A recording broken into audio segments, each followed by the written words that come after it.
Hello students, I am Ritan Dauliya, your NEET chemistry mentor. और student, आज अपन स्टार्ट करने जा रहे हैं आपका next part from the chapter surface chemistry is all about catalysis. देखो, प्रीवियस पार्ट में हम लोगों ने क्या डिस्कशन किया था आपके साथ? अपन ने डिस्कस किया था क्लासिफिकेशन और साथ साथ फैक्टर्स। किसके फैक्टर्स की बात की थी? एड्सॉर्प्शन के। याद है ना सारा पिक्चर? एब्जॉर्प्शन हम बात कर रहे थे बल्क फेनोमेनन की, और एड्सॉर्प्शन में हमने बात की थी सिर्फ और सिर्फ सरफेस के ऊपर। फिर हमने क्लासिफिकेशन में किस किस को पढ़ा था? Sorption, desorption and occlusion. तीनों पॉइंट्स हमने कवर किए थे। फिर हमने वहां से प्रोसीड किया था फैक्टर्स की तरफ, और वहां से आपको एक टर्म मिली थी कैटालिसिस। अब ये कैटालिसिस वर्ड कहाँ से जनरेट हुआ, तो आपको याद आ जाना चाहिए कैटलिस्ट। और जब जब आप कैटलिस्ट सुनते हैं तो आपको क्या क्लिक होना चाहिए? अरे भाई, ये तो वही इंसान है जो बार बार इन्हांस करता है रेट ऑफ रिएक्शन को। तो किसी भी केमिकल रिएक्शन के अंदर अगर किसी की रेट ऑफ रिएक्शन आपको बढ़ानी है तो आप वहां पर किसको यूज करते हैं? कैटलिस्ट को। तो चलिए सबसे पहले स्टार्ट करते हैं इस पार्ट को। अब यहाँ कैटालिसिस को अपन समझेंगे उससे पहले अगर आपको याद हो तो मैंने आपको बताया था कि जो वर्ड है कैटलिस्ट, जिसकी काम क्या है, अभी सुना, पहले भी सुना और हमेशा सुनते रहोगे। क्या करेगा? इन्हांस करेगा रेट ऑफ रिएक्शन को। ROR लिख दिया जाए शॉर्ट में, कोई दिक्कत नहीं है। तो इस वर्ड को सबसे पहले जिन्होंने दिया था वो कौन थे? Mister Berzelius. कौन थे जनाब? बर्जीलियस। कब? 1835 में। और उन्होंने जब इसको कुछ सब्सटेंसेस पर यूज किया तो देखा कि यहाँ पर केमिकल रिएक्शंस में कुछ ना कुछ रिएक्शन की रेट में चेंज होता है। तो यहाँ से उन्होंने क्या ऑब्जर्व किया कि ये हमेशा क्या करेगा? ऑल्टर करेगा रेट ऑफ रिएक्शन को, और साथ साथ केमिकली और क्वांटिटेटिवली भी अनचेंज रहेगा। कब? After the reaction. तो अब इस पूरे प्रोसेस को तो सबसे पहले क्या किया? ये हमारी केमिकल रिएक्शन नॉर्मली प्रोसीड हो रही थी, कुछ पार्ट तक प्रोसीड हुई। अब हमें इस रिएक्शन को कंप्लीट करना था, तो हमने यहाँ लिया किसको? कैटलिस्ट जी को। कैटलिस्ट ने क्या किया? रिएक्शन को कंप्लीट किया और प्रोडक्ट फॉर्मेशन किया। इस प्रोडक्ट फॉर्मेशन से पहले ये जो बीच वाला फेज था, यहाँ इन्होंने बनाया इंटरमीडिएट कॉम्प्लेक्स। आ रही है बात समझ?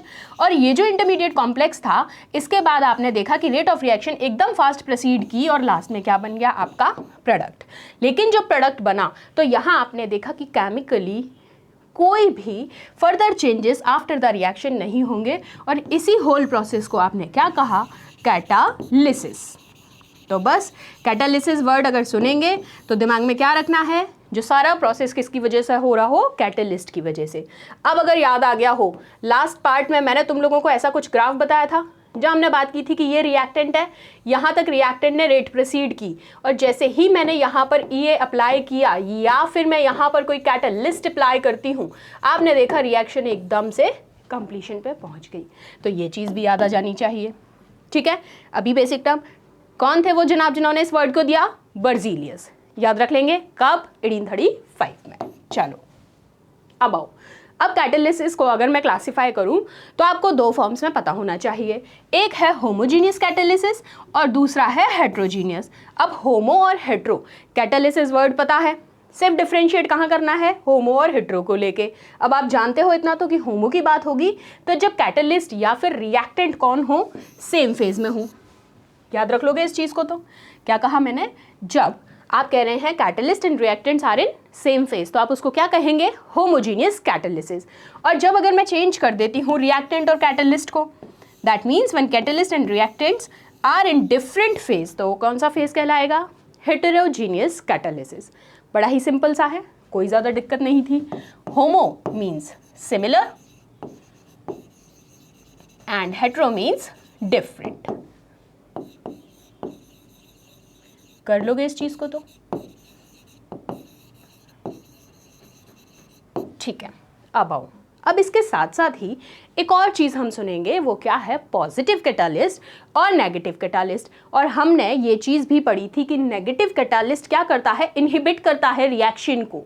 याद आ रही है बात? जहां मैंने आपको बताया था कि बिल्कुल नेगेटिव कैटालिस्ट क्या करता है? इनहिबिट करता है रिएक्शन को, जिसको आप सो कॉल्ड इनहिबिटर के नाम से भी जानते हैं। तो चलो अब कैटालिस्ट, यहां आपने कैटालिस्ट को क्लासिफाई किया, कैटालिसिस को, that is homo and hetero. अब हम क्लासिफाई करते हैं कैटालिस्ट को। अब कैटालिस्ट को क्लासिफाई करने के लिए हमारे पास कौन कौन सी दो कैटेगरी हैं? पहली है पॉजिटिव कैटालिस्ट और सेकंड है नेगेटिव कैटालिस्ट। ठीक है, अब एक बात बताओ, पॉजिटिव और नेगेटिव में अंतर अगर पता है तो चर्चा का विषय है ही नहीं। पॉजिटिव का मतलब जो हमेशा इंक्रीज करेगा रेट ऑफ रिएक्शन को, और नेगेटिव का मतलब क्या है, फीड करना शुरू। ये कौन है, रिश्तेदार। ये कौन है, घर परिवार। ये है अपनी फैमिली, मम्मी पापा भैया आपको हमेशा पॉजिटिव फीड करेंगे। ये कौन है, रिश्तेदार, जिनको हमेशा क्या काम है, नेगेटिव कैटलिस्ट की तरह एक्ट करना है, आपकी रिएक्शन की रेट को बढ़ाना नहीं है, कम करना है बाय अपने टॉइड्स। तो आप याद रख लोगे, 2 तरीके के कैटलिस्ट होते हैं अपनी फैमिली में। पॉजिटिव वाले होते हैं मॉम डैड एंड भाई लोग, और नेगेटिव वाले रिश्तेदार। सारे रिश्तेदार ऐसे नहीं होते, सिर्फ एक याद करने के लिए एक बता रही हूँ। चलो अब आ जाओ, कैरेक्टरिस्टिक पढ़ लेते हैं कुछ। तो अभी हमने बेसिक छोटी सी क्लासिफिकेशन देखी। अब आ जाते हैं अपन कैरेक्टरिस्टिक्स पे, किसकी, कैटालिटिक रिएक्शंस की। तो सबसे पहले देखो, एक कैटलिस्ट जो है आपने देखा कभी भी मास में और केमिकल कंपोजिशन में चेंज नहीं होता है। याद आ रही है वो रिएक्शन जब मैंने एल्कीन से एल्केन का फॉर्मेशन भी बताया था, जहां अपन ने निकल पैलेडियम या निकल प्लैटिनम को यूज़ किया था। तो क्या आपने वहां उसकी कोई भी केमिकल कंपोजिशन में या फिर मास में चेंज देखा था? नहीं। तो ये कैटलिस्ट की सबसे बड़ा कैरेक्टरिस्टिक है कि उनका मास और chemical composition end of the reaction तक अनचेंज रहती है। बिल्कुल दिमाग में बिठा लो, रट लो, इस चीज़ को लिख डालो। याद रखोगे कि मास और केमिकल कंपोजिशन, शॉर्ट में बनाओ MCC। क्या शॉर्ट फॉर्म हो गई हमारे पास, MCC, mass and chemical composition remains unchanged. ये लीजिए, ये जो एग्जामिनर जी है ना आपके, उनको बहुत प्यार है इस क्वेश्चन से, बहुत बार पूछते हैं। तो अब मैं चाहूँगी कि आपके दिमाग में रहना चाहिए। अब सुनो, अगर आप छोटी सी क्वांटिटी में भी अगर कैटलिस्ट को यूज़ करते हैं तो आपको पता चल जाता है कि यहाँ पर लार्ज अमाउंट में रिएक्टेंट्स जो होंगे ना वो कैटलाइज होना शुरू कर देंगे। क्या मतलब है इसका? इसका मतलब ये है कि जब कोई रिएक्शन है उसका जितनी उसकी रिएक्शन रेट है वहाँ तक तो वो प्रोसीड करेगी ही, हमें फर्दर कोई रिक्वायरमेंट्स है ही नहीं। लेकिन जैसे ही अगर आप लिटिल अमाउंट में भी ऐसी किसी रिएक्शन पे कैटलिस्ट अप्लाई करते हैं जहाँ उसको बहुत ही लिटिल अमाउंट में ही रिक्वायरमेंट है, कि जैसे आपने पूरा चैप्टर याद कर लिया, एग्जाम्पल समझो इस कैटलिस्ट से कि आपको पूरा चैप्टर अच्छे से याद है और कल आपका टेस्ट बोल दिया जाता है। अब आपको क्या टेंशन है कि मुझे सिर्फ एक रिवाइज करना है, तो यहाँ पर जो आपका रिवीजन है वो आपका क्या है, कैटलिस्ट। अब वो रिवीजन डिपेंड करता है आपकी कैपेसिटी पे। एक बार को तो आपको ये भी थॉट आ सकता है कि अरे यार मुझे सब आता है, रिवीजन की ज़रूरत ही कहाँ है। लेकिन अगर आपके ऊपर हल्का सा प्रेशर बने उस रिवीजन का और आपने फटाफट से रिवीजन कर लिया, तो आपने अपनी रिएक्शन रेट देखी, तो यहाँ पर वो जो रिवीजन प्रोसेस था एक लिटिल अमाउंट में ही था। आपने ये तो नहीं कि दोबारा से नोट्स बनाने हैं, दोबारा से पूरा पढ़ना है, नहीं, रिवीजन है। रिवीजन ने क्या किया, एक कैटलिस्ट की तरह एक्ट किया छोटे प्रपोर्शन में, समझ जाओगे।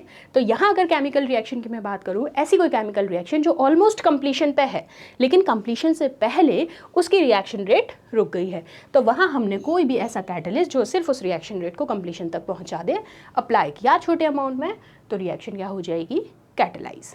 आओ अब समझो। अब आपने एक सुना होगा, मैंने आपसे कहा था फाइनली डिवाइडेड स्टेट, बहुत बार बोला है, दैट मीन्स पाउडर्ड फॉर्म। कौन सी फॉर्म, पाउडर्ड फॉर्म। तो फाइनली डिवाइडेड स्टेट जो होता है कैटलिस्ट का, वो ज़्यादा एफिशिएंट होता है रिएक्शंस के लिए। क्यों होता है? क्योंकि वहाँ पर सरफेस एरिया इंक्रीज हो जाता है और मैक्सिमम एड्सॉर्प्शन की टेंडेंसी आ जाती है। बिल्कुल इस की पॉइंट को याद रखना। एग्जामिनर जी आपसे कॉज पूछते हैं बहुत बार कि बिल्कुल आपने कहा पाउडर्ड फॉर्म ज़्यादा एफिशिएंट होता है रिएक्शंस को कंप्लीट करने के लिए, लेकिन क्यों होता है? तो रीज़न पता होना चाहिए, क्योंकि सरफेस एरिया इंक्रीज हो जाता है और सरफेस एरिया इंक्रीज होने से क्या होगा, ज़्यादा से ज़्यादा एड्सॉर्प्शन वहाँ पर देखने को मिलेगा। अब्जॉर्प्शन नहीं, एड्सॉर्प्शन, सिर्फ सरफेस की बात की जाएगी, ठीक है। ये लीजिए, आइए नेक्स्ट क्या है अपना। अब कैटलिस्ट का अगर नेचर की मैं आपसे बात करूं तो अपन चर्चा कर चुके हैं नेचर की और प्रॉपर्टीज़ की, जनरली स्पेसिफिक होते हैं नेचर में। अब वो सब्सटेंस जो एक्ट कर रहा है एक कैटलिस्ट की तरह एक पर्टिकुलर रिएक्शन में, और मान लीजिए कि उसने वहाँ पर रिएक्शन की रेट को इंक्रीज ही नहीं किया, यानी प्रोडक्ट फॉर्मेशन तक उसने उस रिएक्शन रेट को प्रोसीड ही नहीं कर पाया, दैट मीन्स वो फेल हो गया, कैटलाइज करने में हो गया। तो इसका मतलब क्या हुआ कि हम कभी भी ये नहीं कह सकते कि कैटलिस्ट रिएक्शन को इनिशिएट करता है, नहीं, it enhances the rate of reaction but it cannot initiates the rate of reaction. So this is also an important key point in terms of catalyst. याद रखोगे? बिल्कुल. आपके पास ऑप्शन में आता है अगर enhance, increase, rise कोई भी ऐसी टर्म जो बढ़ाने की बात कर रही है तो बिल्कुल आप कहेंगे आंसर में सही टिक. लेकिन अगर आपको वहां पर लिखा है इनिशिएट, स्टार्ट, मतलब रिएक्शन को जस्ट स्टार्ट आप कैटलिस्ट से कराना चाहते हैं तो बिल्कुल भी फेवरेबल नहीं है. चलिए, अ catalyst does not change enthalpy. क्या हमने इसकी बात की थी? Delta H, likewise entropy, delta S and the free energy. क्या है फ्री एनर्जी? डेल्टा जी को क्या कहते हो? जी किसका रिप्रेजेंटेशन था? Gibbs free energy. That is your free energy. जरूरी नहीं है हर बार गिब्स के नेम से ही आए. फ्री एनर्जी टर्म सुना मतलब क्लियर होना चाहिए कि यहां बिल्कुल जी की बात हो रही है. ये लीजिए, entropy is your S, enthalpy is your H. ठीक है, तो ये कभी भी एंथैल्पी, एंट्रोपी और फ्री एनर्जी को चेंज नहीं करता है. बहुत इंपॉर्टेंट है ये कैरेक्टरिस्टिक्स जो मैंने आपको अभी समझाए हैं. Please write down. अब अगर एक पर्टिकुलर टेम्परेचर पे मैं आपसे बात करूं और आपको चेक करनी है वहां पर कैटलिस्ट की एफिशिएंसी, तो आप क्या देखेंगे? आपको देखने को मिलेगा वहां पर कि मैक्सिमम टेम्परेचर पे कैटलिस्ट जो है ज़्यादा इफेक्टिव होगा. क्या कहा मैंने? कि अगर पर्टिकुलर टेम्परेचर पे मैं बात कर रही हूँ जहाँ पर आपको कैटलिस्ट की एफिशिएंसी चेक करनी है तो आप कहेंगे कि एक मैक्सिमम होगा उस टेम्परेचर का रेंज जब, तो वो उतना ही ज़्यादा इफेक्टिव होगा. ये लाइन तो समझ में आ गई. लेकिन यहाँ पर क्वेश्चन कैसे बनता है?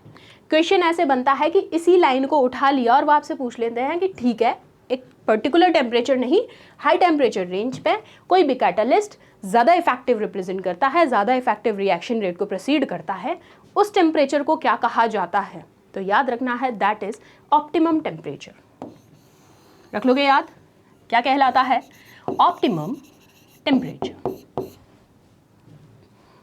ठीक है, आओ.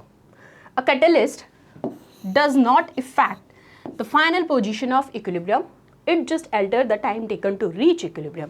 क्योंकि हमने यही बात की कि यहाँ से आपकी रिएक्शन स्टार्ट हुई, यहाँ तक थोड़ी बहुत प्रोसीड की, यहाँ आपने कैटलिस्ट अप्लाई किया, यहाँ इसी दौरान आपका इंटरमीडिएट बनता है और उसके बाद प्रोडक्ट. ठीक है, तो आप ये कह रहे हैं यहाँ पर, इस पॉइंट का मतलब क्या है कि ये कभी भी जो फाइनल पोजीशन है इसको इफेक्ट नहीं करेगा. ये सिर्फ और सिर्फ क्या करता है? इस इक्विलिब्रियम स्टेट तक पहुँचने के टाइम में चेंजेस करता रहता है. आ जाओ. तो यहाँ तक पहले तो आपको कैटालिसिस के जो है कुछ कैरेक्टरिस्टिक समझ में आए. किसके बेसिस पे? कैटलिस्ट के बेसिस पे ही, क्योंकि हम सारी चर्चा किसके बिहाफ पे कर रहे हैं? कैटलिस्ट के बिहाफ पे. अब सुनना ध्यान से. अब यहाँ से दो नई वर्ड जनरेट हुए. क्या हैं वो दो नई टर्म्स? एक है ऑटो कैटालिसिस और दूसरा है इंड्यूस्ड कैटालिसिस. क्या मतलब है? ऑटो और इंड्यूस्ड कैटालिसिस को समझ गए हो. इन दो वर्ड्स को अगर मैं पिक कर लूँ तो इनसे क्या समझ में आता है? ऑटो से अगर तुम्हें समझ आता है तो इसका मतलब क्या होगा? जो इटसेल्फ एक्ट कर रहा हो एज अ कैटलिस्ट. और कहाँ पर? वही रिएक्शन में. तो क्या इसको इस तरीके से समझा जा सकता है कि किसी भी रिएक्शन में जो रिएक्टेंट्स होते हैं उनमें से कोई इटसेल्फ एक्ट करे किसकी तरह? कैटलिस्ट की तरह. तो वो कौन सा कैटालिसिस कहलाएगा? Auto catalysis. ठीक है. और जबकि यहीं पर अगर आपको डिफरेंशिएट करना है इसको इंड्यूस्ड से, तो इंड्यूस्ड का मतलब क्या है कि वो केमिकल रिएक्शन जो कि कैटलिस्ट प्रोवाइड करने से एनहांस नहीं हो रही है, वो रिएक्शन प्रोसीड नहीं हो रही है, लेकिन जैसे ही उसके साथ वाली रिएक्शन, साथ वाली केमिकल रिएक्शन होगी तो वो स्वतः ही उसके साथ साथ कंप्लीशन तक पहुंच जाएगी. यानी कि उसे कुछ ना कुछ सपोर्ट सिस्टम की ज़रूरत है. अब जैसे इंड्यूस्ड का एक एग्जांपल देती हूँ. आप घर में विले बैठे हैं, पढ़ाई का मन कर नहीं रहा, कल एग्ज़ाम है, अचानक दोस्त का फ़ोन आता है कि यार ग्रुप स्टडी कर लेते हैं, मैं तेरे घर आ जाता हूँ. तो अब इस दोस्त ने किसकी तरह एक्ट किया है यहाँ पर? दूसरी रिएक्शन की तरह वो आपके घर आया, उसने आपके घर पे बैठ के पढ़ना शुरू किया, आपका खुद ब खुद बन कर गया और आपने उसके साथ साथ अपनी पूरा कोर्स कंप्लीट कर लिया। तो यहाँ जो इंड्यूस आपको किया वो किसने किया? दोस्त ने। तो यहाँ मतलब क्या है, जब कोई केमिकल रिएक्शन हो रही है उसके साथ साथ दूसरी केमिकल रिएक्शन हो रही है, तो इस दूसरी केमिकल रिएक्शन के प्रोसेस से ही आपकी केमिकल रिएक्शन भी हो जाए, यहाँ पर कोई कैटलिस्ट नहीं होगा। और ऑटो का मतलब क्या था? जहाँ पर रिएक्टेंट में से कोई कैटलिस्ट की तरह एक्ट कर जाए। कर लोगे? दोनों वर्ड समझ में आई? चलो नेक्स्ट। अब इस ग्राफ पे आओ, क्या कहना चाह रहे हैं ये जरा? कहाँ हो गया भाई? इधर आओ। रिएक्शन की रेट है और टाइम है। अब देखो वो रिएक्शन वो ग्राफ याद आना चाहिए। लास्ट पार्ट में हमने कितने सारे ग्राफ पढ़े थे, रिवाइज कर लिए? अगर कर लिए होंगे और सेशन ढंग से देख लिया होगा, पढ़ लिया होगा, तो ये ग्राफ तुम्हें देखते ही समझ में आ जाएगा विद और विदाउट कैटलिस्ट के केस में मैम ने क्या बताया था। और यहाँ पर अगर बेसिक डिफरेंस देखना है तो क्या देखना है, ये कि जब विद कैटलिस्ट था तो कितना टाइम इंटरवल और विदाउट कैटलिस्ट के केस में कितना टाइम फ्रैक्शन का चेंज आया है। बस ठीक है। चलो अब आ जाओ। अब एक नया वर्ड है प्रमोटर। ये कौन है भाई? क्या ये वो प्रमोशन वाले हैं? बिल्कुल उसी से रिलेट कर लो। जितना ज़्यादा अपने सब्जेक्ट को डेली लाइफ से रिलेट करना सीख जाओगे ना, उतना ज़्यादा तुम्हारे लिए कोई भी सब्जेक्ट हो, कोई भी, उतना ईजी हो जाएगा। हर चीज़ को डेली लाइफ से रिलेट करो। अब आओ, अब ये प्रमोटर क्या है? अभी तक तो कैटलिस्ट सुन रहे थे जो रिएक्शन को बढ़ाता है। अब ये जो प्रमोटर जी है ना, वो क्या करते हैं? कैटलिस्ट ने सारा काम कर दिया, ये भाई साहब आए उठ के, ये एक दूसरे कैटलिस्ट की तरह एक्ट करते हैं पूरी रिएक्शन में, और फिर क्या कहते हैं कि जो हुआ है मेरी वजह से हुआ है। इनका काम वो है जैसे घर में फूफा जी, कि फूफा जी को नहीं पूछा तो गुस्सा, और फूफा जी की वाह भाई, तो फूफा जी को तो लास्ट में कहना ही है कि मैंने ही कराया सारा काम। तो प्रमोटर यहाँ पर आपके सो कॉल्ड केमिकल रिएक्शन के फूफा जी हैं। इनका काम क्या है? ये कैटलिस्ट की एक्टिविटी पर कोई इफेक्ट नहीं करेंगे। पहली चीज़ तो इनको बैठ के ये देखना है कि कैटलिस्ट लगाते ही भाई रिएक्शन हो गई है इंक्रीज। अब यहाँ बैठ के मुझे सिर्फ थोड़ी सी 4 बातें अच्छी अच्छी करनी है। उन 4 बातों से क्या हो जाएगा? एक और एडिशन हो जाएगा नए मटेरियल का। और वो नया मटेरियल कौन है? एक नया कैटलिस्ट, जिसको नाम क्या दिया गया है? प्रमोटर। बस ऐसे याद रख लो, ठीक है। तो ये जो सेकंड सब्सटेंस है जिसको नाम दिया है प्रमोटर, वो या तो कैटलिस्ट हो सकता है खुद, या फिर कौन हो सकता है? एक फीबल रिएक्शन को प्रोसीड करने वाला रिएक्टेंट, जिसको हमने अभी पढ़ा ऑटो कैटालिसिस के नाम से।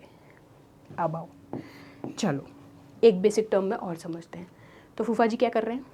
अ सब्सटेंस विच दो इट सॉल्व, वो है नहीं कैटलिस्ट, ना तो वो कैटलिस्ट है, लेकिन कैटलिस्ट की एक्टिविटी को प्रमोट करता है। वो कौन है? प्रमोटर। और प्रमोटर का काम क्या होता है? बढ़ावा देना। और फूफा जी को हमेशा घर में क्या दिया जाता है? बढ़ावा। बहुत इज्जत है ब्रो। चलो अब ब्रो तो हो गया, तो यहाँ पर क्या करोगे? प्रमोटर जी ने क्या किया है? कैटलिस्ट एनहेंस करता है एक्टिविटी को, और ये आके उसको प्रमोट कर देते हैं। बस, तो इनका काम ये है। अब इसमें रिएक्शन में समझते हैं, बेसिक लैंग्वेज में समझ गए। अब आपको रिएक्शन अगर याद हो अमोनिया वाली, तो वहाँ पर आप मोलिब्डेनम या फिर एल्यूमिनियम ऑक्साइड का यूज़ करते थे। किस लिए करते थे? आयरन कैटलिस्ट की एक्टिविटी को प्रमोट करने के लिए। कहाँ पढ़ा था ये? बॉर्न हेबर सिंथेसिस, याद है? पढ़ी थी हमने ये। बॉर्न हेबर सिंथेसिस में अपन ने रिएक्शन देखी थी N2 + 3H2, जहां पर हमारा कैटलिस्ट कौन था? आयरन। और इस कैटलिस्ट के ऊपर प्रमोटर जी कौन थे? या तो मोलिब्डेनम या फिर एल्यूमिनियम ऑक्साइड। तो बस क्या बन रहा था आपका? ये प्रोडक्ट बन गया। तो यहाँ देखो, कैटलिस्ट ने तो आके रिएक्शन कंप्लीट कराई और इसको प्रमोट करने कौन आ गए? मोलिब्डेनम जी और एल्यूमिनियम ऑक्साइड। तो याद रखना, ये भी कई बार पूछा गया है कि अमोनिया की सिंथेसिस में, अमोनिया के मैन्युफैक्चर में, जो कि बॉर्न हेबर प्रोसेस का प्रोसेस है। देखो अब इसी क्वेश्चन के 4 से 5 तरीके बताती हूँ कैसे पूछा जा सकता है। इधर आपको रिएक्शन दे दी जाए, आपसे पूछ लिया जाए कि Fe किसकी तरह एक्ट कर रहा है और MO या Al2O3 किसकी तरह एक्ट कर रहे हैं। पहली चीज़ तो बता देंगे। दूसरी चीज़, आपको ये पूरा स्टेटमेंट दिया गया है कि MO प्रमोट करता है एक्टिविटी को, आयरन कैटलिस्ट को। लेकिन आपसे पूछ लिया जाए ये किसकी सिंथेसिस में देखा गया है, तो पता होना चाहिए हेबर सिंथेसिस में। ठीक है। तीसरी चीज़ सुनिए कि इसके अंदर किस चीज़ के मैन्युफैक्चर को आप देखते हैं, तो अगर रिएक्शन याद है तो सब बता दोगे किसकी बात हो रही है, अमोनिया की। कर लोगे 3 से 4 पार्ट में, हर तरीके से बता पाओगे। चलो अभी हम लोगों ने समझ लिया कि कैटलिस्ट क्या कर रहा है, प्रमोटर क्या कर रहा है। अब आपको ये चीज़ चेक करनी है कि प्रमोटर वर्क कैसे करता है किसी भी रिएक्शन में। ठीक है, क्योंकि अभी तक आपने सिर्फ ये सुना कि जो कैटलिस्ट की एक्टिविटी को प्रमोट कर रहा है वो है जनाब प्रमोटर। अब प्रमोटर यहाँ पर पर्टिकुलरली वर्क कैसे कर रहा है, तो 1 to 1 इस चीज़ को आप समझेंगे। सबसे पहले यहाँ पर जो अपन को सीखना है वो क्या है कि आपको देखना है कि लैटिस स्पेसिंग में चेंज कितना होगा। तो बड़े ध्यान से सुनना इन सारी पॉइंट्स को। लैटिस स्पेसिंग जो होती है कैटलिस्ट की वो चेंज होती रहती है, क्योंकि आप देखते हैं कि यहाँ पर स्पेसेस जो होते हैं वो बढ़ते जाते हैं। किस किस के बीच में, कैटलिस्ट पार्टिकल्स के बीच में। अरे भाई इसको अपन लैटिस कह रहे हैं, ठीक है, ये हमारा लैटिस है। अगर इस लैटिस को मैं कैटलिस्ट की एक्टिविटी देखूं तो आप कह रहे हैं कि कैटलिस्ट की एक्टिविटी से रेट ऑफ रिएक्शन बढ़ रही है, और जब रेट ऑफ रिएक्शन बढ़ रही है तो कहीं ना कहीं जो स्पेसेस हैं किस किस के बीच में, कैटलिस्ट पार्टिकल्स के बीच में, वो भी बढ़ रहे हैं। तो यहाँ आप क्या देखेंगे कि जो अब्जॉर्ब मॉलिक्यूल है किसका, रिएक्टेंट का। पहली चीज़ तो ये याद रखना, प्रोडक्ट मत कर देना, क्योंकि रिएक्शन इनिशिएट हो रही है रिएक्टेंट से, फिर आप प्रोडक्ट की तरफ पहुंच रहे हैं, और उसमें भी जो मेजर यूज़ वाली चीज़ है वो है आपका IC, that is intermediate complex. याद आ रही है बात, बिल्कुल। तो हमें क्या करना है, यहाँ तक बात समझिए स्पेसेस की। अब आप देखेंगे कि जो अब्जॉर्ब मॉलिक्यूल है रिएक्टेंट्स के वो धीरे धीरे वीक होना शुरू हो जाएंगे, और एक स्टेज ऐसा आएगा कि वो क्लीव हो जाएंगे। क्योंकि हमने कोई भी रिएक्शन देखी है तो क्या देखते हैं कि जब पहले रिएक्टेंट टूटता है उसके बाद ही प्रोडक्ट का फॉर्मेशन होता है। बिल्कुल यही होता है, डिसोसिएशन से अपन एसोसिएशन की तरफ पहुंचते हैं। आ जाओ, तो ये वाली बात समझ में आ गई।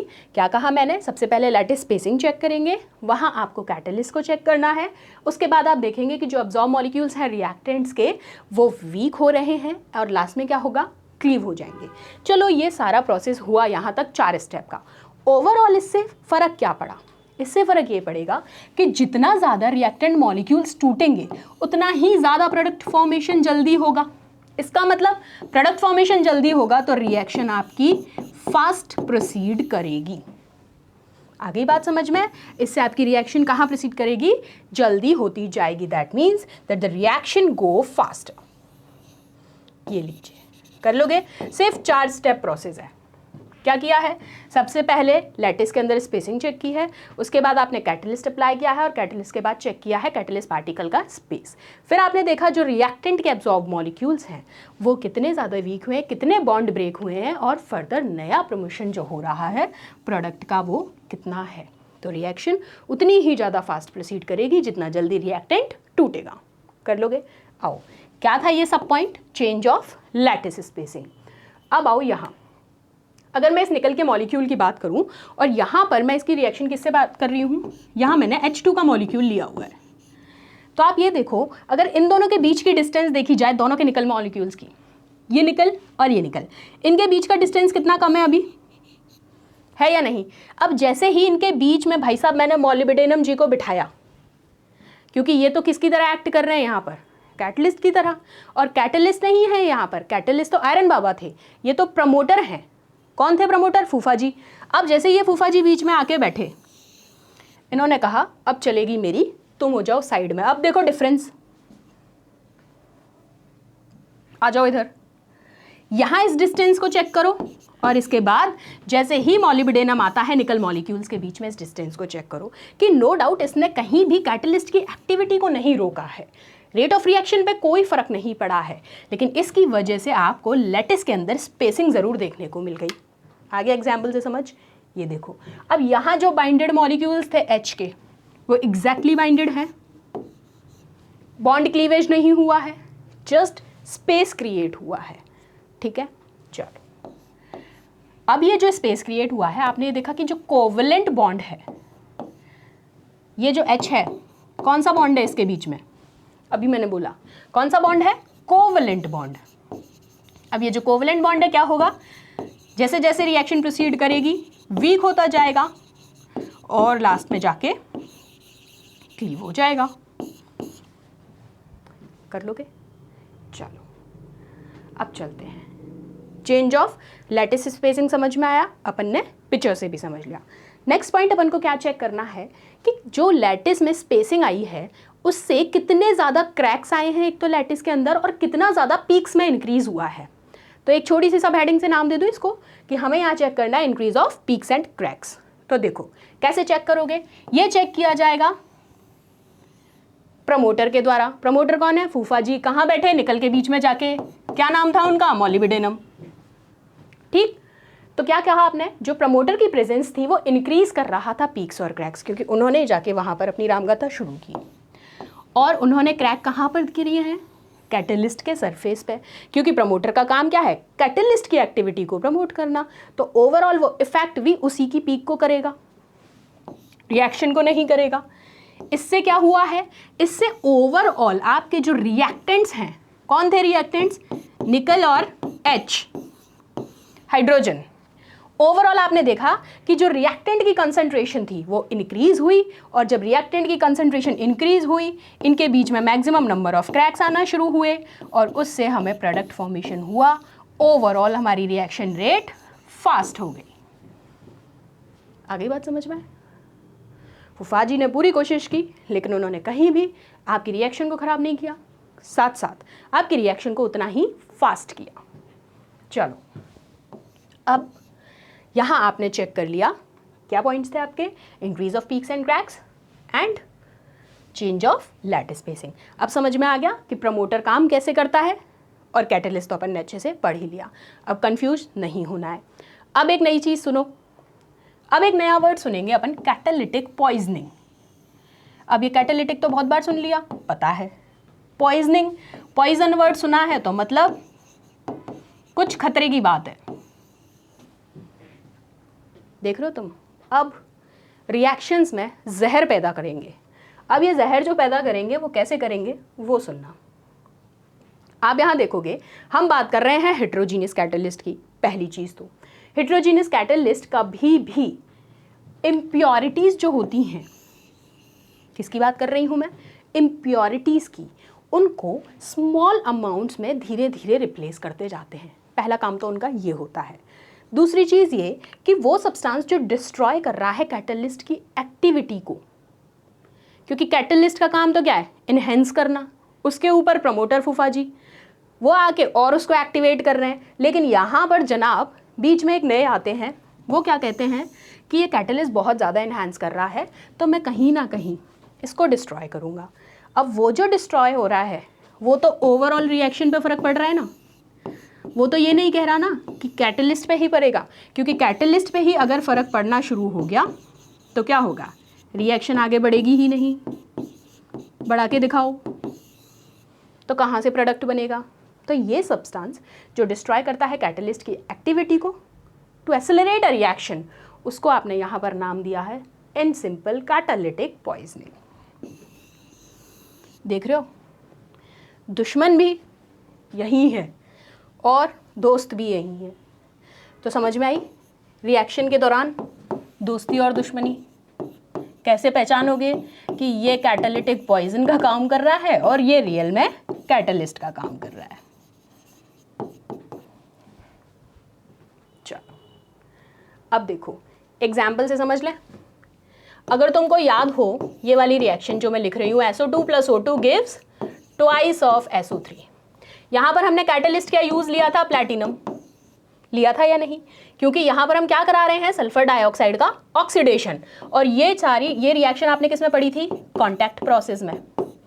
होपफुली याद हो, नहीं है याद तो सुन लो दोबारा से। जो मैंने अभी यहाँ रिएक्शन लिखी है, सल्फर डाइऑक्साइड का ऑक्सीडेशन हो रहा है किसकी प्रेजेंस में? कैटलिस्ट प्लैटिनम के प्रेजेंस में। लेकिन यहाँ सबसे खराब काम किसने किया? Arsenic oxide. क्या फॉर्मूला होता है? AS2O3। आर्सेनिक ऑक्साइड ने आते ही इस कैटलिस्ट पे अटैक किया और इसकी एक्टिविटी को रोक दिया, फैला दिया जहर। और क्या होगा फिर? फर्दर रिएक्शन प्रोसीड नहीं की और सर्वनाश से विनाश, बस हो गया काम। तो अब छोटी छोटी टर्म्स को इनको याद रखना है, बहुत ही छोटी टर्म है लेकिन कई बार आपसे पूछ ली जाती है तो आपको पता होनी चाहिए। और मैंने ये एग्जाम्पल क्यों दिया है, क्योंकि ये 1-2 बार पूछा जा चुका है। क्या याद रखोगे, सल्फर डाइऑक्साइड के ऑक्सीडेशन की बात, या फिर पूछ लिया जाए कॉन्टैक्ट प्रोसेस में किसको यूज़ किया गया था, तो आपको याद रखना है कि एज अ कैटलिस्ट तो प्लैटिनम यूज़ हुआ था। बट अगर पूछा जाता है कि वहाँ पर एज अ कैटालिटिक पॉइजनर कौन यूज़ किया गया था, तो याद रखना आर्सेनिक ऑक्साइड, फॉर्मूला AS2O3। कर लेंगे। चलिए अब आओ, अभी मैंने आप लोगों को एक वर्ड बोला था ऑटो कैटालिसिस, याद है? जो क्या करता है, रिएक्शन में से कोई एक रिएक्टेंट खुद ही एक्ट करने लग जाता है कैटलिस्ट की तरह, उसी को कैटलिस्ट कह रहे थे आप, auto catalysis.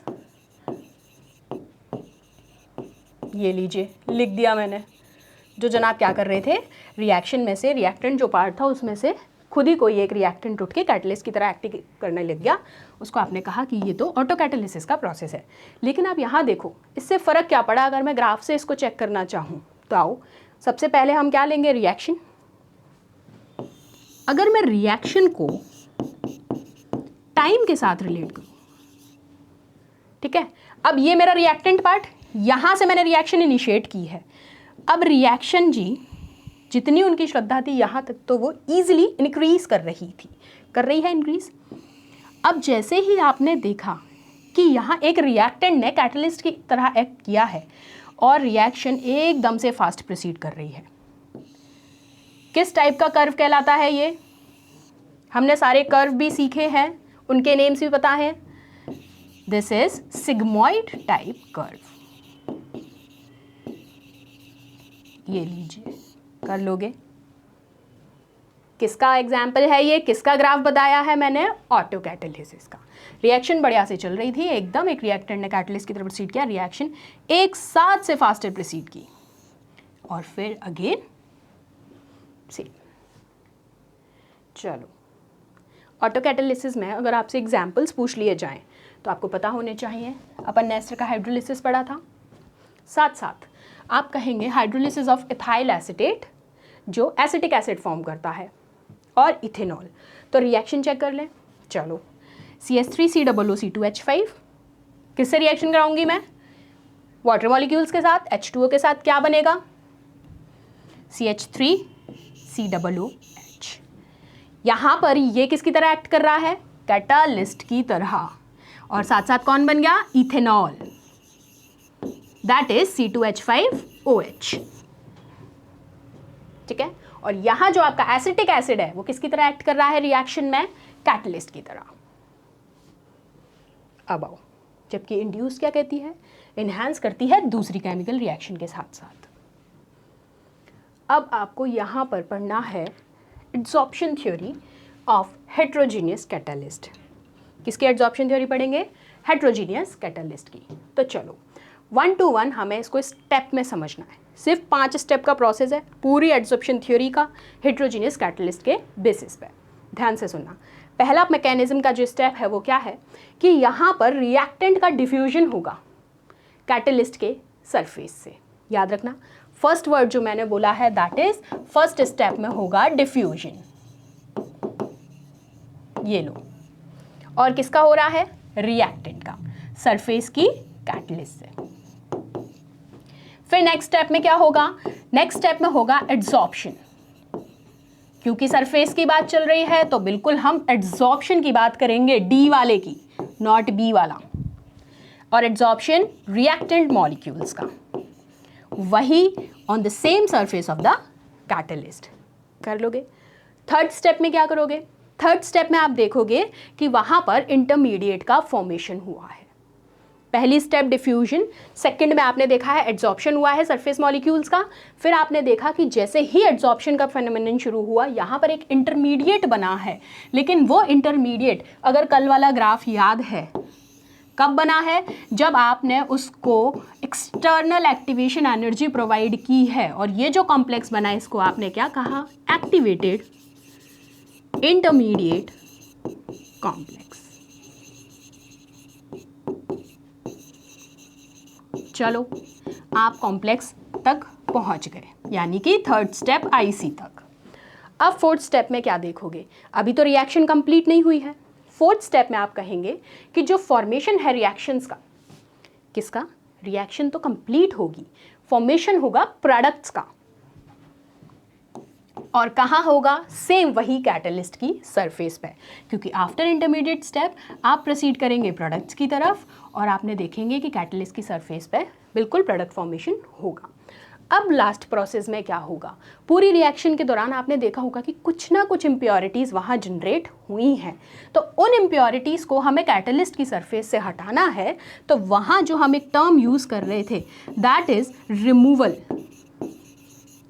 Of that impurities, or you can also say diffusion of reactant product from the catalyst surface। उसको आपने क्या कहा है? डिसॉर्प्शन।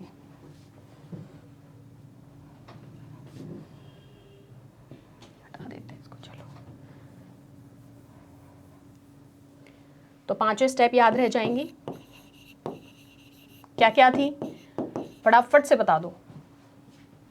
आओ इधर एक शॉर्ट फ्लो में बनाती हूँ मैं। पहली स्टेप हमारी क्या थी? सबसे पहले हमने क्या किया? डिफ्यूजन, देन हमने किया एड्सॉर्प्शन, 1 to 1 लिख लो, थ्योरी को पढ़ते रहेंगे। एड्सॉर्प्शन, फिर आपने यहाँ पर आईसी फॉर्मेट किया, दैट इज इंटरमीडिएट कॉम्प्लेक्स और एक्टिवेटेड इंटरमीडिएट कॉम्प्लेक्स। फिर आपने क्या कहा यहाँ पर? Formation of product and then desorption, that is removal of such impurities. ये लीजिए, कर लेंगे? आ जाओ। अब इसको यहाँ आओ, इस पिक्चर में समझाती हूँ। मुझे एक बात बताओ, ये कैटलिस्ट का सरफेस है, दिख रहा है?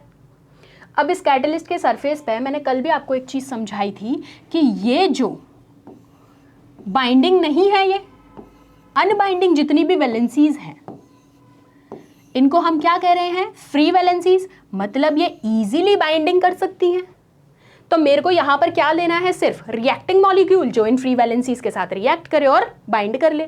तो चलो मैंने यहाँ रिएक्टिंग मॉलिक्यूल ले लिया, लाइक ए और बी ले लिया। अब यहाँ पर मुझे जो नेक्स्ट स्टेप प्रोसीड करना है, इसको यहाँ बाइंड कराने के लिए मुझे यहाँ पर एड्सॉर्प्शन कराना पड़ेगा। और एड्सॉर्प्शन तुम तभी करा पाओगे जब मैं यहाँ पर कोई कैटलिस्ट प्रोवाइड करूँगी इस रिएक्शन को प्रोसीड करने के लिए, क्योंकि रिएक्शन प्रोसीड यहाँ हुई है, लेकिन एनहेंस हमें कब होगी? जब हम वहाँ पर कैटलिस्ट की एक्टिविटी देखेंगे। तो चलो यहाँ आपने कहा कि ये जो रिएक्टिंग मॉलिक्यूल्स हैं, ये किसका फेनोमेनन शो करेंगे? एड्सॉर्प्शन का। ये लो, इन्होंने इन फ्री वैलेंसीज के साथ भाई बॉन्ड बना लिया, तो आप इसको कह सकते हैं कि यहाँ पर बिल्कुल रिएक्टिंग मॉलिक्यूल्स का एड्सॉर्प्शन हो गया। अब इस थर्ड स्टेप में आओ। यहाँ पर ये जो फ्री वैलेंसीज के साथ बाइंड हुए, इन्होंने आपस में भी बाइंडिंग कर ली, ए और बी ने, और ये जो आपस में बाइंडिंग की है यही है आपका इंटरमीडिएट कॉम्प्लेक्स। ये लीजिए, जिसको आप कह रहे हैं एक्टिवेटेड। अब क्या करोगे? कर लिया बाइंड, कोई दिक्कत नहीं है, लेकिन लास्ट में आपको क्या करना है? समहाउ डिसॉर्प्शन का प्रोसेस। वही 5 स्टेप चल रही हैं, लास्ट में क्या अप्लाई है? डिसॉर्प्शन। हटा दो। डिसॉर्प्शन किसका कर रहे हो? प्रोडक्ट मॉलिक्यूल्स का। तो ये ए और बी यहाँ से गायब।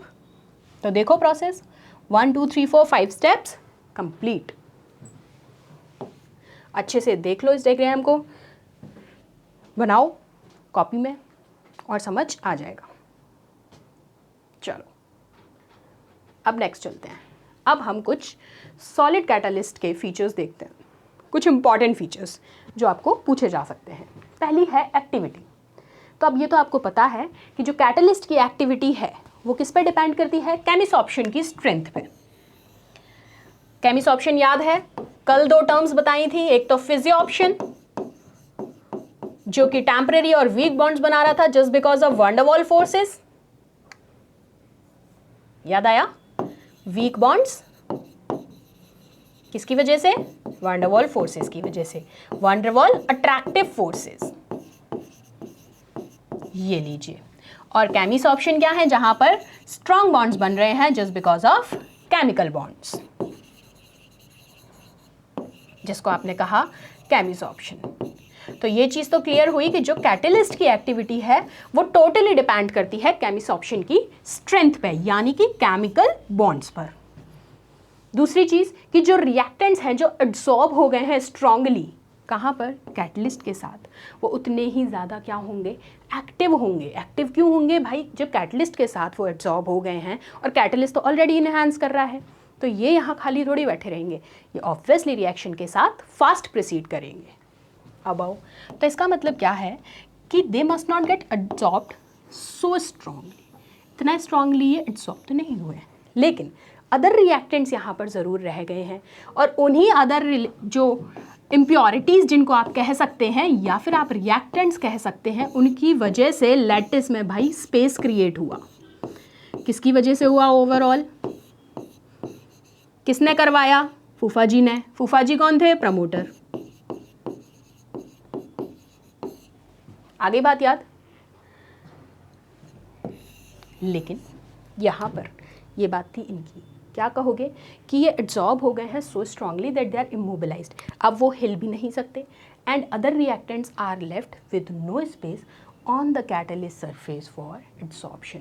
इसका मतलब ये है कि जब इनकी इतनी एक्टिव बॉन्डिंग हो गई है कैटलिस्ट के साथ उन एक्टिव रिएक्टेंट्स की, उनके पास कोई स्पेस बचा ही नहीं है कि दूसरा मॉलिक्यूल भी आके वहाँ रिएक्ट कर सके या सरफेस पे एब्जॉर्ब हो सके। तो आपको बिल्कुल ये सरफेस फेनोमेनन में याद रखना है इसकी पॉइंट को। अब आओ, दूसरा क्या है, सिलेक्टिविटी। पहले आपने चेक की एक्टिविटी किसकी, रिएक्टेंट की और कैटलिस्ट की। दूसरी चीज़ है सिलेक्टिविटी। अब देखो सिलेक्टिविटी कैटलिस्ट की जो है वो एक बेसिकली एक एबिलिटी है कि वो कितना ज़्यादा रिएक्शन से, यानी कि रिएक्टेंट पार्ट से प्रोडक्ट बनाती है। बेसिकली यही है सिलेक्टिविटी, हम उसी अकॉर्डिंग कैटलिस्ट यहाँ पर लेते हैं। तो अगर मैं यहाँ एग्जाम्पल लूँ H2 और CO का, कौन कौन है, H2 और CO, लेकिन मैं यहाँ पर हर बार कैटलिस्ट अलग अलग लूँगी, तो देखते हैं हमें कितने डिफरेंट प्रोडक्ट्स यहाँ मिलते हैं। चलो 1 to 1 रिएक्शन देखना। मैं सबसे पहले रिएक्शन ले रही हूँ आपके सामने, CO के साथ मैं रिएक्ट करा रही हूँ थ्राइस ऑफ H2, लेकिन कैटलिस्ट है यहाँ पर मेरा निकल। तो देखो क्या बन जाएगा, CH4 और H2O। अब फिर से मैं CO की रिएक्शन करा रही हूँ, लेकिन मैंने यहाँ पर H2 के मॉलिक्यूल्स लिए हैं 2। अब यहाँ मैंने निकल नहीं लिया कैटलिस्ट, पहले वाले में निकल लिया था, यहाँ मैं लेती हूँ कॉपर और जिंक ऑक्साइड का। तो आप देखो यहाँ क्या बनेगा, CH3OH।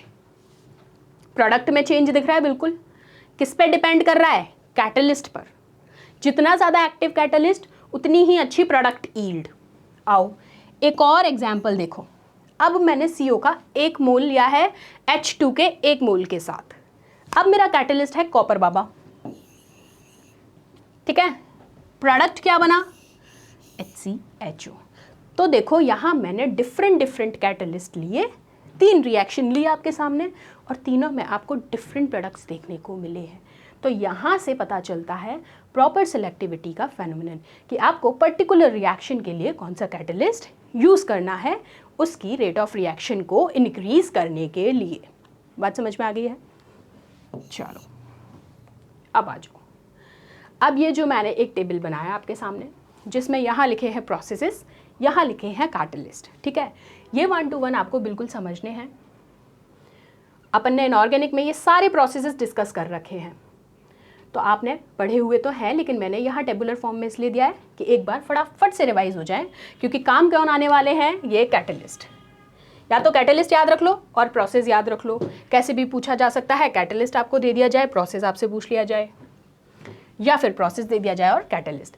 तो चलो सबसे पहले बताओ, हेबर प्रोसेस अभी बताया था अमोनिया का, कौन था वहाँ पर कैटलिस्ट, हमारा कैटलिस्ट था वहाँ पर आयरन, और जो मॉलिब्डेनम था वो किसकी तरह एक्ट कर रहा था, प्रमोटर की तरह। कंडीशंस क्या थी कि वहाँ पर एटमॉस्फेरिक प्रेशर कितना था, 200, जबकि टेम्परेचर रेंज थी हमारी 450 to 500 डिग्री सेल्सियस। कौन सा प्रोसेस था, हेबर्स प्रोसेस।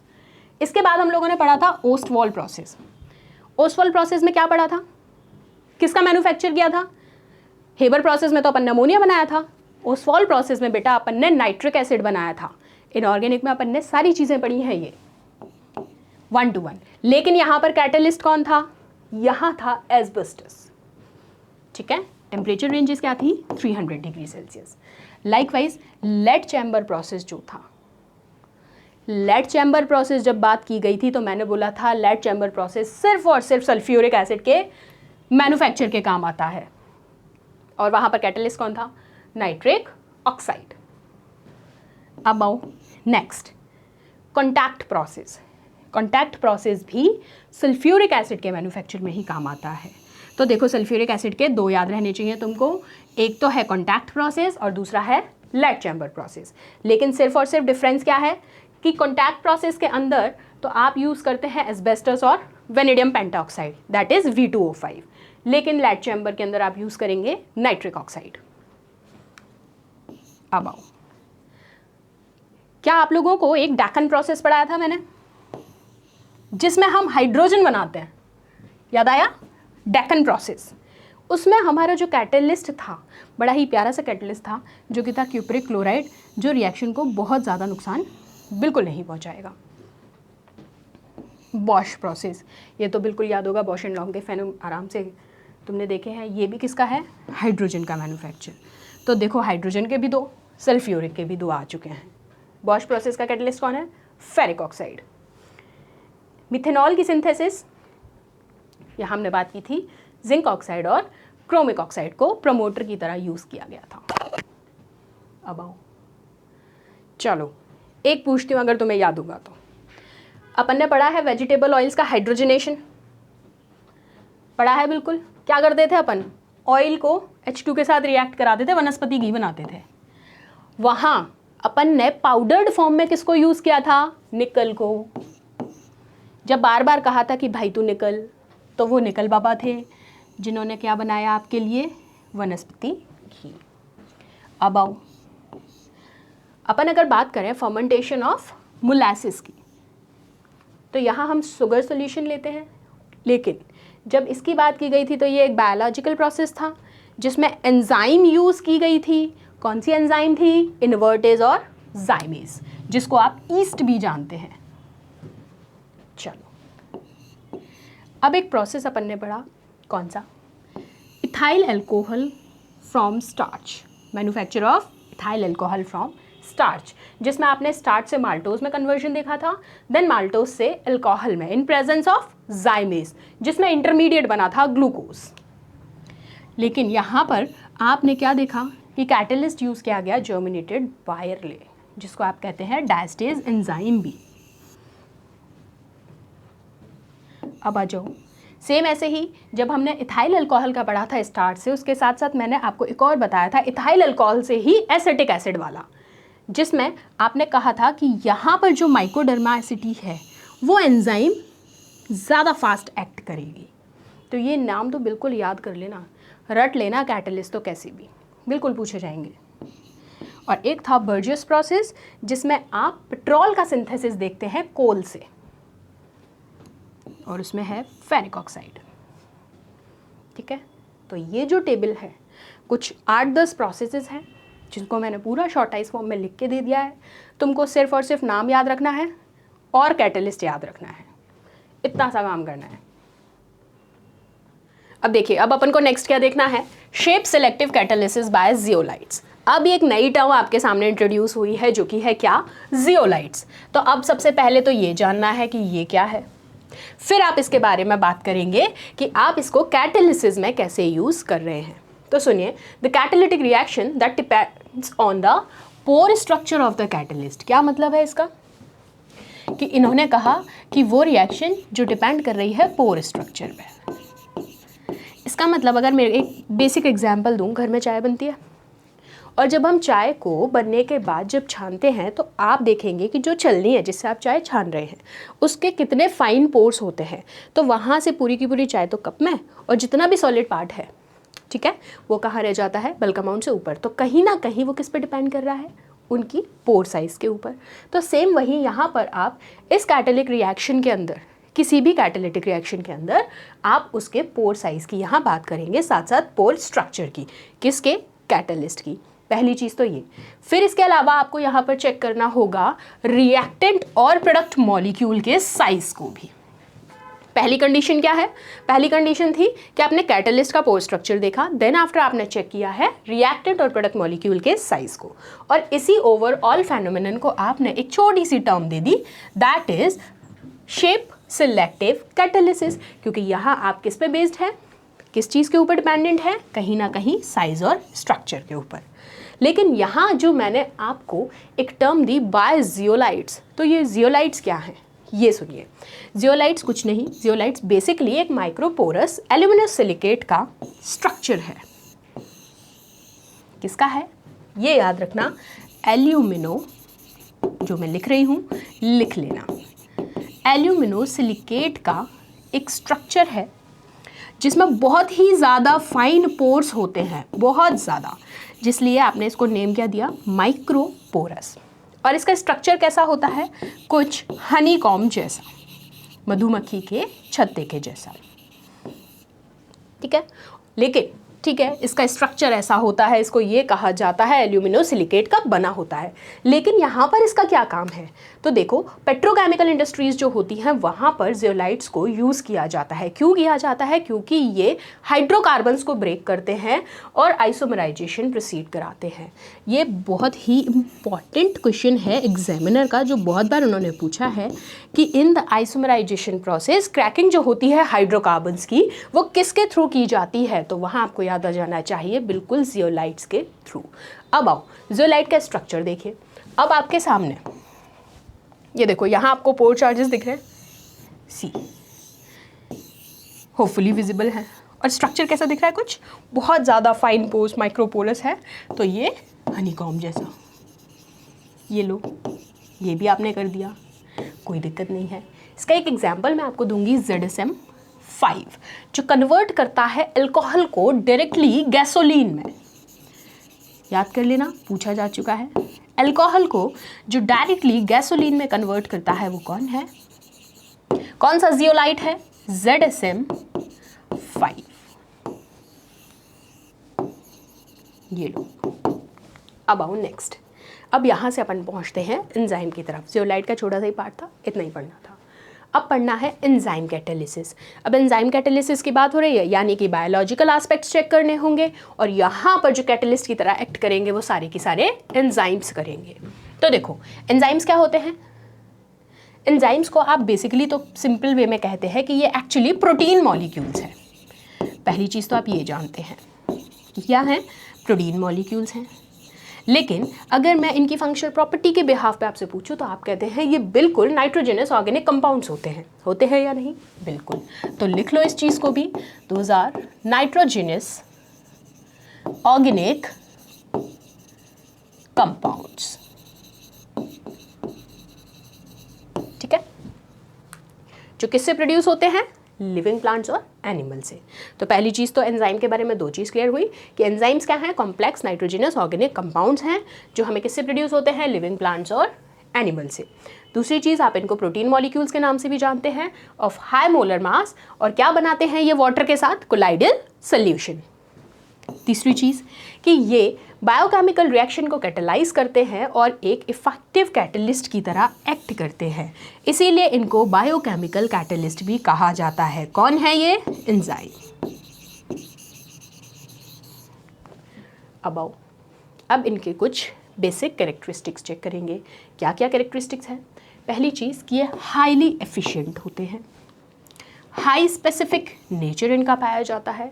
और अगर आप बात करें हाईली एक्टिव ऑप्टिमम टेम्परेचर की, तो उसका रेंज आपसे कई बार पूछ लिया जाता है, तो याद रखिएगा 298 to 310 केल्विन, क्योंकि ये हाईली एफिशिएंट होते हैं, हाई स्पेसिफिक रेट होता है, और ये high active under optimum temperature ranges में यूज़ किए जाते हैं।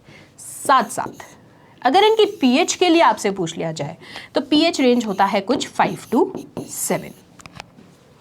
और अगर यहाँ एंजाइम्स की बेटर एक्टिविटी के बारे में आपसे क्वेश्चन पूछा जाता है कि एंजाइम बेटर एक्टिविटी किसकी प्रेजेंस में करते हैं, तो आपको पता होना चाहिए एक्टिवेटर्स की प्रेजेंस में। और यहाँ हम जो एक्टिवेटर्स यूज़ करते हैं, फॉर एग्जांपल जैसे सोडियम Mn+2 एंड CO+2, जिनको आप कोएंजाइम्स भी कहते हैं। अब आओ ये रिएक्शन अगर आपको याद हो लॉक एंड की मेथड आपको बायो वाली मैम ने भी पढ़ाया होगा। तो यहाँ पर क्या हो रहा है, एंजाइम और सबस्ट्रेट की बाइंडिंग हो रही है और उस बाइंडिंग से क्या बन रहा है, एंजाइम सबस्ट्रेट कॉम्प्लेक्स। लेकिन यहाँ पर जो मेजर चीज़ है सीखने वाली वो क्या है कि ऐसा नहीं कि सबस्ट्रेट आके किसी भी एंजाइम की साइट पे फिक्स हो जाएगा, बिल्कुल भी नहीं। एक स्पेसिफिक साइट यहाँ पर रिक्वायर्ड होती है और सबस्ट्रेट का साइज भी एग्जैक्टली वही होता है, तब जाके ही यहाँ पर ES कॉम्प्लेक्स बनता है और ये रिवर्सिबली एक्ट करते हैं। ठीक है, तो आप देखिए यहाँ मैंने एक फ्री एंजाइम लिया सबसे पहले, तो क्या लिया मैंने, एक फ्री एंजाइम। अब अगर आपको इसका पोर साइज यहाँ दिख रहा है अच्छे से, सी दिस पोर साइज, आप इसकी शेप देख पा रहे हैं। आपने देखा है कि जो आप सबस्ट्रेट बाइंडिंग कराना चाह रहे हैं उसका शेप भी एग्जैक्टली कुछ ऐसा ही है, दिख रहा है आपको पिक्चर में अच्छे से। तो यहाँ जब मैं इनको बाइंड कराऊंगी तो मुझे उसी पैटर्न में बाइंड कराना है कि ये इजीली इस एंजाइम के अंदर ये सबस्ट्रेट बाइंड हो पाए। और देखिए यहाँ जैसे ही मैंने इन दोनों की बाइंडिंग शो की, सी बाय दिस, ये वाला फिगर देखिए, तो आपने इस कॉम्प्लेक्स को नाम क्या दिया, एंजाइम सबस्ट्रेट कॉम्प्लेक्स। ये लीजिए, वही बेसिक लॉक एंड की मैकेनिज्म। जैसे किसी भी लॉक का एक पर्टिकुलर की होता है, आप हर कोई की से उसको नहीं ओपन कर सकते, तो यही सेम उससे आपको समझ लीजिए। अब देखो ये जो एंजाइम प्रोडक्ट कॉम्प्लेक्स अपना बना, यहाँ पर रिएक्शन तो हो गई, लेकिन जब अगर ये प्रोडक्ट इससे बाहर चला जाए, इस एंजाइम प्रोडक्ट कॉम्प्लेक्स से अगर मैंने कहा कि प्रोडक्ट को मैं फ्री कर दूँ, एंजाइम को मैं फ्री कर दूँ, तो आप देखेंगे ये फर्दर जाके डिसोसिएट हो जाते हैं। फिर आप सेम फेनोमेनन चला सकते हैं कि अब आपको जो नेक्स्ट बाइंडिंग साइट चाहिएगी वो कैसी चाहिएगी, in shape and pore sizes के अकॉर्डिंग। तो इसको क्या कहा जाता है, एंजाइम सबस्ट्रेट कॉम्प्लेक्स फॉर्मेशन। आगे बात समझ में, बहुत ही बेसिक है। चलो अब देखो, जैसे ये एंजाइम है, इसको देखो, ये इसकी एक्टिव साइट है जहाँ पर जाके ये अटैक कर रहा है। क्या है ये, इसकी एक्टिव साइट। अब यहाँ पर इस एक्टिव साइट पर कौन बाइंड होगा, ये सबस्ट्रेट। अब देखो ये सबस्ट्रेट का शेप ऑलमोस्ट ऐसा ही है, ये थोड़ा मैंने कार्टूनी बना दिया है। ये आके यहाँ फिक्स हो जाएगा, इजीली आ सकता है। ये आके यहाँ, ये लो मैंने फिक्स कर दिया। दोनों फॉर्म समझ में आ गई, ठीक है।